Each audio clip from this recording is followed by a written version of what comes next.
Welcome back, everybody, to another weather forecast from yours truly, Mr. G, as I bring you the beautiful cathedral in St. Paul, Minnesota.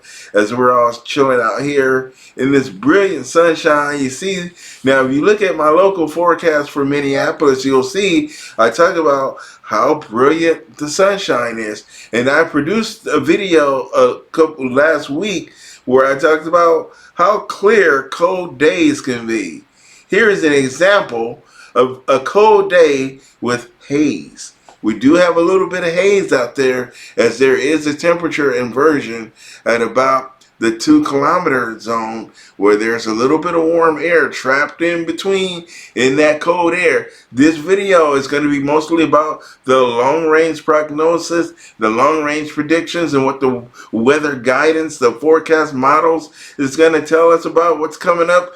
And as you can see, some of that cool science taking place. Meteorology, which is my field, which is a wonderful field, my dream field that I wanted to do ever since I was a little kid. As we're going to jump into our deterministic models, let's take a look at our first model, which is going to be our actually what we're going to do first is take a look at the current conditions across America. And here is our WSV3 map that is quite naked right now. So this video is going to be very raw. It's not going to be very polished. You see a naked America right now. It's really naked. And we are going to pop in some stuff here. We want to see some locations, and we go. There it is. Now we want to see our map come to life here as everything takes shape, and we want to take a look and make sure our radar is turned on as well.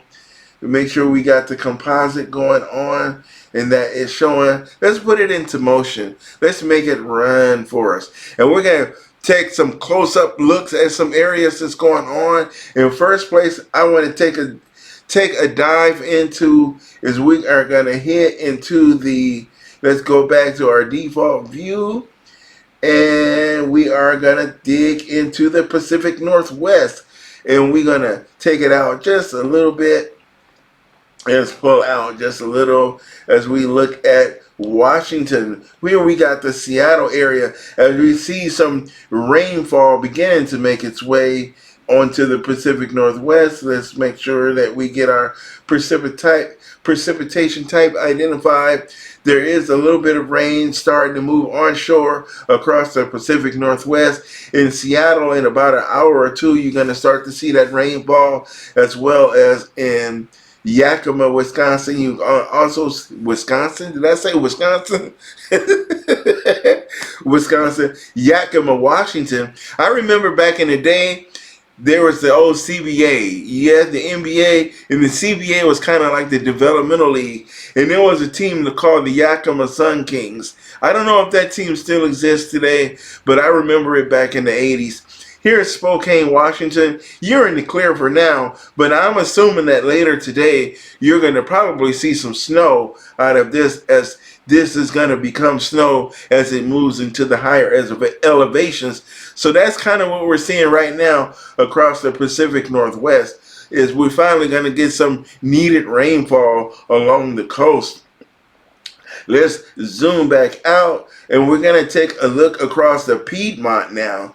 We're going to go down here across North Carolina as well as Virginia. We got Washington, D.C. here, and we see that rain that is going across here, across parts of here just south of Charlottesville, south of the D.C., Norfolk, Virginia. You're seeing those showers, and Virginia Beach move across. There is a kind of a quasi, whoa, what's going on here? A quasi stationary front across this area that's moving south very, very slowly. It's not really in much of a hurry to move south, but it is going to spread some rain across Charlotte. You might see some showers, but it's very light. Not much going to fall from this. So, But that is going to be what you're going to see for this area across the day. And we're going to go down to Houston now. Across Houston and New Orleans, we see, as well as Shreveport, Louisiana.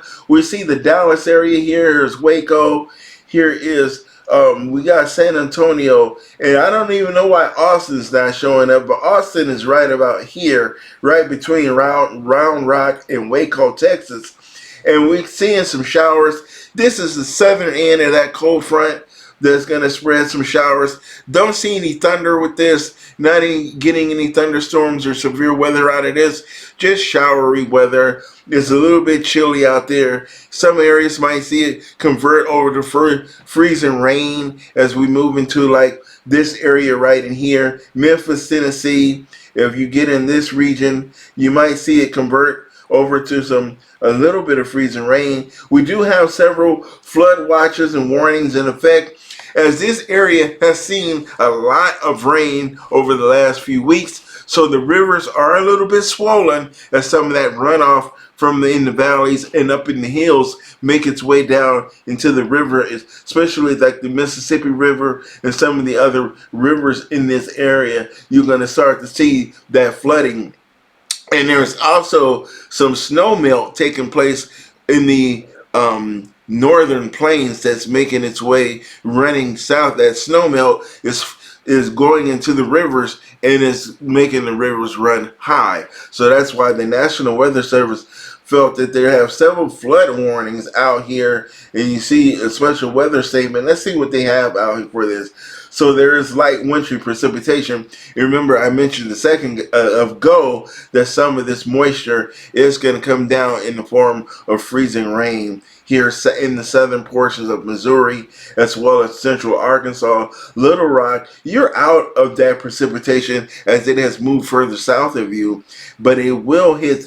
It is currently moving out of Memphis. Memphis, you did see some of that precipitation, as well as Tupelo, Mississippi. You're now getting into that precipitation. That light rain is falling. It's going to move into Huntsville, Alabama, where the University of Alabama, that campus, that Huntsville campus, has an excellent meteorology department. So if you want to major in meteorology, I certainly would recommend the University of Alabama at Huntsville, which is a good location to study meteorology. If I could have went there, I would have. My option was Mississippi State University down in Starkville, Mississippi, but I'm in the distance program. So who knew you can get a meteorology degree in an online program? How does that work? But anyway, they make it work, and they've been doing it for years.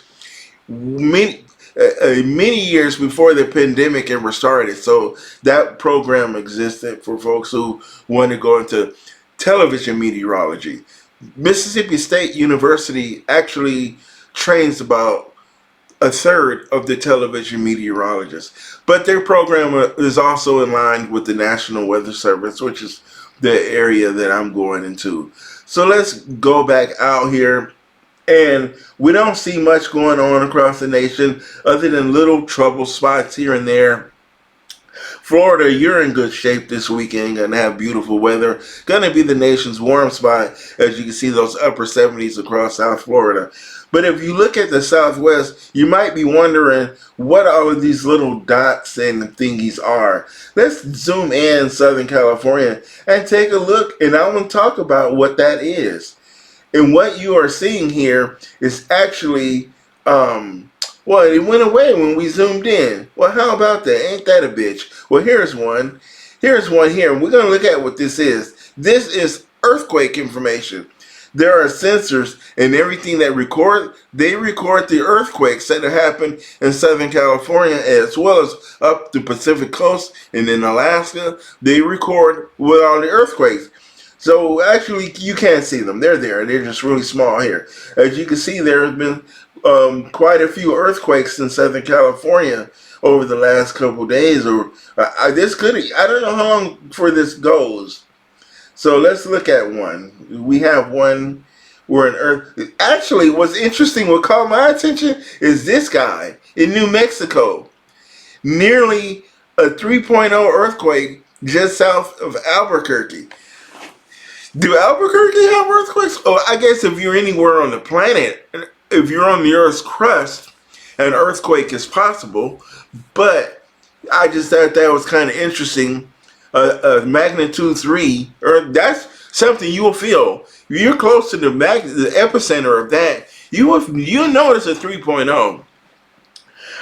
So that was an earthquake just south of Albuquerque, and then we have as well as those earthquakes in Southern California. A lot of these are. Well, here's a 2.3 magnitude earthquake near Baringo Springs in the desert, out in the desert. Good old community of Baringo Springs. This is one of those Palm Springs type places where it's super expensive and there's a lot of golf courses, but it's a nice area down there, just northeast of San Diego. And here we have another earthquake of 1.6 out near Westmoreland, California. And then, so there's been a lot of earthquakes, and we got a pretty sizable one here. Oh, there was a 1.5 near Loma Linda, out in the IE, baby, the Inland Empire. We got Loma Linda. All right, so that's a look at the earthquakes across Southern California, but I had that turned on, and then we have some pretty, okay, well, we had a lot of little tweakers out there. Hey, Tweakerland, the San Joaquin Valley, Modesto, Bakersfield, there's a lot of those little towns, Sacramento, a lot of those little towns strung along the Central Valley, along I-5 and 99. Yeah, you don't want to be Modesto, Stockton, Bakersfield. You really don't want to live in those places. I love Cali, but man, there are some places in Cali that you're just like, oh boy, oh boy. But anyway, so let's get serious here. Let's stop clowning and get into our deterministic model. And we're going to take a look at the GFS. And the GFS is going to be our model of choice right now, because this winter the GFS has handled these weather systems very well. Usually it's the Euro, but the Euro has been a little off kilter this last couple months, which is not typical, but right now it's been all about the GFS. So the GFS has been more accurate. So let's go back to a more appropriate time here. And we are going to, wait a minute, hang on, let's get rid of that here. Alright, so now that this thing is going nuts, and we are going to take a look at what's going on. So let's run our map here, and it's going too fast. Oh, I'm bummed out. The models are currently being populated right now, so it's only going to go out to about the 222 hour. Usually our GFS is 384 hours, but the new model run is being populated right now, so we won't be able to go all the way out. But there was something I wanted to show you folks. So we're going to go out here. As you can see across the southeast, that frontal boundary that's run across right about in here is going to be there, and it's going to keep that precipitation running for a little while. That's going to keep going for this area. So we're going to see that that eventually move into more into South Carolina and more towards eastern North Carolina. You might see some showers, and then there's the lake effect snow in here across the northeast. We're going to see that lake effect snow for Buffalo, New York as well. You know, Buffalo, Pittsburgh, Cleveland, those are the kings of lake effect snow, those towns right there. So that is a look at what that's going to look like. So let's keep on moving out here. We're going to keep on moving. Don't stop. No. Keep on moving. Oh, wait a minute. We're not there yet. We're not ready for you yet, buddy. So let's go back here. Let's go on back out. This is not really behaving today. There's our next Alberta Clipper that's going to come across the upper Midwest. This is going to be for the 28th. So this is what we're going to see for your Monday. This is not going to bring any precipitation to the Twin Cities. It's going to stay north of you in the Twin Cities, but it will maybe spread a few light snow showers across parts of northern Minnesota as well as northern Wisconsin. More substantial snow is going to fall across the mountains of Montana. This here is actually the Glacier National Park area, so they're going to see more substantial snow as we do see more heavier rainfall move into the Seattle and Portland area. For your Monday, you could see heavier rainfall.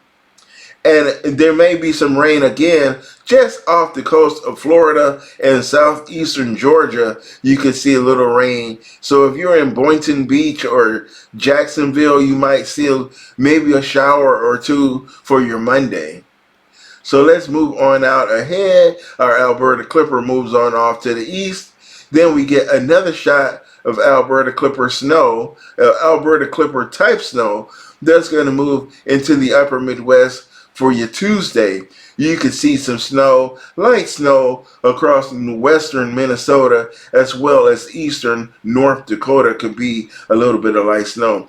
An area of low pressure moves into the high plains of Montana, going to spread a little bit of snow across. Maybe if you're in Havre, Montana, as well as Missoula, you might see a little bit of snow. And then there's a little bit of rain mixed in there as well. So a little bit of light precipitation. More rain moves into the Pacific Northwest.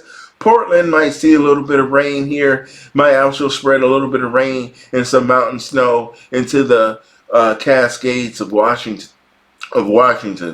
So as we progress on out and move on out ahead, more precipitation across the Northwest. Washington, Seattle, Portland again might get some rain. Spokane, Washington, you're going to be in for some rain. It's going to be warm enough there for rain, so no snow this time. Maybe a little bit of snow in the higher elevations. So that moisture is going to move on out into the high plains. It's going to move across Nevada. It might spread a little bit of rain into parts of Southern California for your Friday. So by Friday, next Friday, you might see a little bit of rain across areas of maybe if you are in Lake Tahoe, Reno, Nevada, Elko, Nevada, you might see a little bit of rain. Wells, Nevada, Bunny Ranch, anyone, you might see a little bit of snow, rain mix there, or maybe a little bit of mixed precipitation. And we're gonna keep it progressing on out. But now we're gonna turn our attentions about the 5th. After the 5th, things start to get interesting according to the GFS. Now, all of my times or my data has not populated yet. Is working on it. So hopefully by the time we get to the end that I can get it. It may not go all the way out because it's still adding in all my little tiles here. So but it does show what I want to show you immediately though. But you can see this Colorado low beginning to develop here. It's going to spread rain. It's going to pull that Gulf of Mexico moisture in. As you can see, these isobars indicating the direction of circulation with this area of low pressure. We're going to begin to see the potential here for severe weather, because what we're going to set up is this kind of a setup. We're going to have this where we have a frontal boundary here with a warm front here. And that warm front is going to bring that warmer air up, so it's going to clash in with that colder air.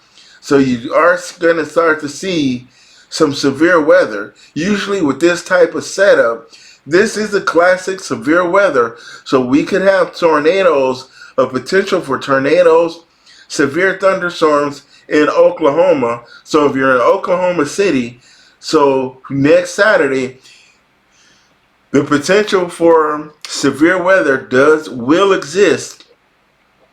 So this is the typical setup for March. This is a March setup getting ready to take place. It's going to bring snowstorm to the Minneapolis area, Rochester, Minnesota, Wisconsin. There could be some mixed precipitation. Might see some freezing rain in the Twin Cities. As we get into the March, as we get into March, the weather gets a little bit more interesting across the northern tier of the nation, and where we could start to see warmer temperatures, but we're going to see more extreme temperature swings. Warmer temperatures where you could see the 50s in the upper Midwest. Then the next day you're going to drop into the 20s. It's going to plummet. You're going to see those temperature battles take place. But in those battles, you'll see bouts of severe weather, especially across North Texas into Oklahoma, as well as Missouri, Arkansas, Louisiana. You may start to see those bouts of severe weather when you start to get into that real tornado threat. This is when we start to worry about Moore, Oklahoma, which I think is the city that gets hit by the most tornadoes. Remember back in 2013, they had a tornado outbreak, the big Moore tornado, the El Reno tornado, which took the lives of several prominent storm chasers. The El Reno tornado back in, but I think that was in May, so that was a little bit later in the season. But what's important to know is that March really starts that season for those deadly tornadoes when we start to see those F4s and F5s in the southern plains. So we want to pay attention to these weather systems, especially these systems that come out of Colorado and New Mexico, because they're going to set up what's called a dry line. And these dry line thunderstorms tend to be very severe, and they tend to be multicellular supercells. They tend to be the more discrete supercells instead of linear. The storms eventually evolve into a linear pattern, but they usually start out as discrete supercells, and those are the ones you look for when you want to worry about deadly tornadoes. It's those discrete supercells.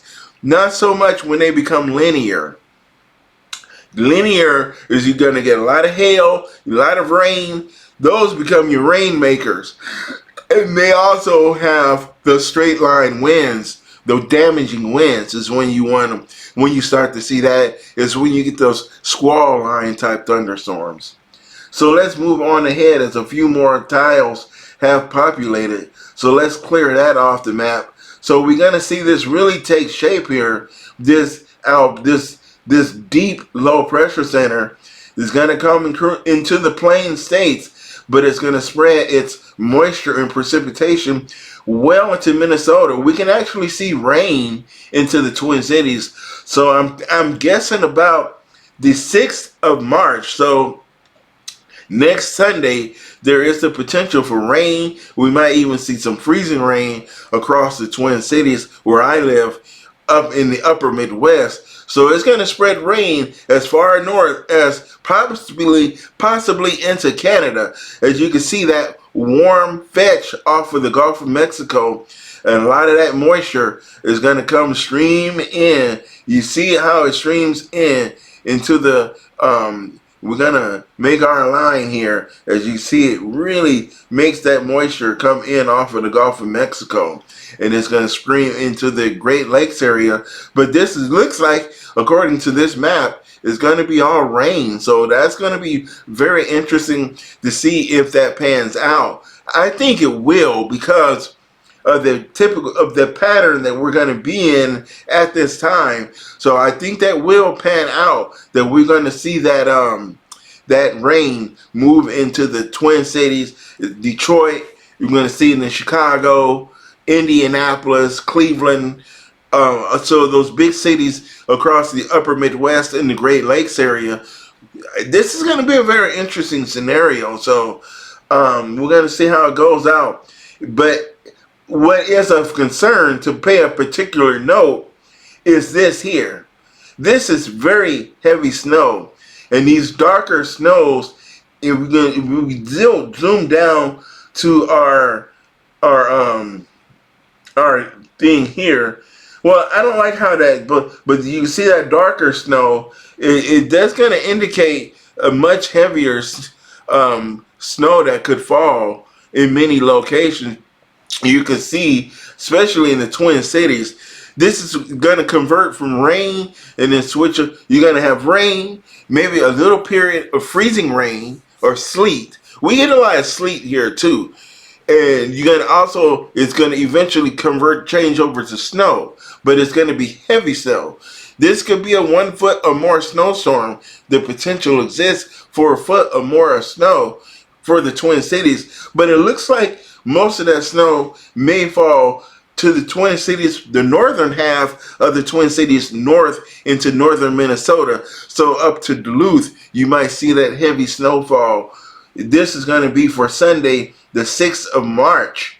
So let's take a look. This is your deformation band here on that backside of that low. But you see it kind of pushes a little bit out. It has a little bit of reach there as it circulates around as this kind of an elongated low pressure center. This is a closed low because it has these isobars do circulate completely around this low pressure center. It's not an open wave or a trough, what we would call when it's like that.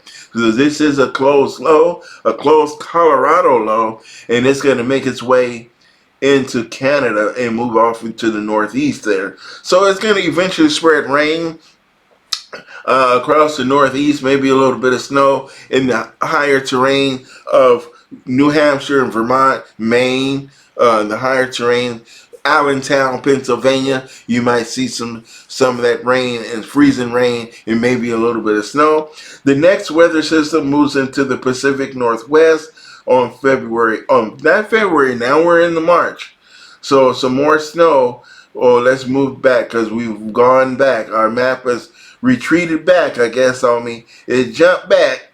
But we're going to move it forward here as we see that is going to be the next thing, the next major weather system in the immediate sense of as far as time is concerned within the next week. So in about a week, we're going to deal with that big storm here in the upper Midwest as well as the Great Lakes. So that is a look at the GFS. But when we get to the end of our run of the GFS, at least where it has stopped for me right now, we do see some more moisture come out as another potential Colorado low comes out of the Colorado, New Mexico area, and this one is going to eject out into the plains as well. And this, from the looks of it, I can tell it's going to make a run like this. It's going to hit in this direction. Let's clear it. So let's use our lines because it'll be a lot straighter, a lot of cleaner line. So this weather system is going to make its way on out into the plains like this. So it's going to move into the Ohio Valley and into Pennsylvania potentially. It's going to spread this rain. It looks like there's going to be a lot of thunderstorms, another round of potential severe weather. But as this moves out into the plains, that snow is going to come out as well, and it's going to spread snow probably into these regions here. We'll see that snow come into the Minnesota, but there's a potential that this could ride out into, maybe could see some more rain in this region as well, but it's definitely going to see some snow on the backside because we're already seeing that cold air while it's down here still in Colorado and New Mexico. So we're already seeing that cold air. So that cold air is really going to wrap around, and then somebody's going to get dry slotted as well in this system. And if you get dry slotted, that means your precipitation totals is going to be lower because you have dry air that's going to mix into the system, usually on the southwestern or the southern end behind the cold front. Initially here, you might get that initial band of precipitation, and then that dry slot is going to work in because it's going to wrap around in that low. It's usually going to come in at a right angle in the southwestern corner of the low pressure center. You're going to get that dry slot. So that is the look at what is. All right, we get St. Paul, the beautiful city of St. Paul, and I am actually sitting in front of the Capitol of the city of I'm blocking the Capitol building, but the Capitol building is actually behind me. But anyway, the beautiful city of St. Paul today as we look at glorious weather across the Twin Cities today. And tomorrow we'll also see that weather again. And that's going to do it for this video. Thank you for watching today. Please subscribe to the channel. Leave your comments in the comment section. Also hit that like button. Likes are free. Comments are free. It's also free to subscribe. I'm not going to ask you for any money yet, at least. But maybe down the road one day. But when you feel that I should be doing this for a living. And but as far as the question of the day that I'm going to ask you guys, and you can leave your answers in the comment section, and I'll answer it and take a look at them. When it comes to if you're in the Pacific, not the Pacific Northwest, but if you're in the upper Midwest, if you're in Minnesota, Wisconsin, if you're in North and South Dakota, if you're in Northern Illinois, Iowa, if you're in the Midwest, the upper Midwest, when it comes to March snowstorms, do you think we're going to get a lot of snow from the storms this March, or a lot of rain? I think it's going to be about an equal mix, especially in Minnesota, in the Minneapolis and St. Paul. I think we're going to get an evenly mix of rain from the March snowstorms and snow from the March snowstorm. I'm want to say slightly more snow, at least according to the models, but there's going to be a lot of rain, and the rain is going to bring down the snow totals naturally. So what do you think? Do you think we're going to see? Do you think March is going to be more snowy than rainy? Or do you think that we're not going to get much of either and it's going to be a quiet month? I don't think that it will be this year. We've had several quiet Marches over the last few years, but I think this year, at least according to what I'm seeing in the GFS model runs, that we're going to have an active March. I think it's going to be very busy for us, because if we're not having a Colorado storm, we're going to have Alberta Clippers. So we're going to get snow from somewhere. And if you throw in the Alberta Clippers, that will raise our snow totals. But you want to get that, we're going to get that snow, that dry, fluffy snow. And I have friends who ski, and they complain that snow is not the best for skiing. But the snow that we'll get from the March snowstorms typically is going to have much higher moisture content, as these storms are more southern stream storms. They're not necessarily southern jet stream, but they do originate more south in the southern Colorado, northern New Mexico area. They do spin up down there and will come out into the plains and eject into the Great Lakes area. So we tend to see that. So I'm banking on that being our source of snow for the month of March mostly. I do think we'll have some Alberta Clippers, but I think as we move into March, the Alberta Clippers, they're going to affect more northern Minnesota. I don't think the Twin Cities is going to see too much more snow for the most part from Alberta Clippers. I think snow we get are going to come from storms coming more from the west and the southwest. So that's going to do it for this video. Remember to like and to share this video and to subscribe and leave your comments in the comment section. I'll see you on the next video. Thank you.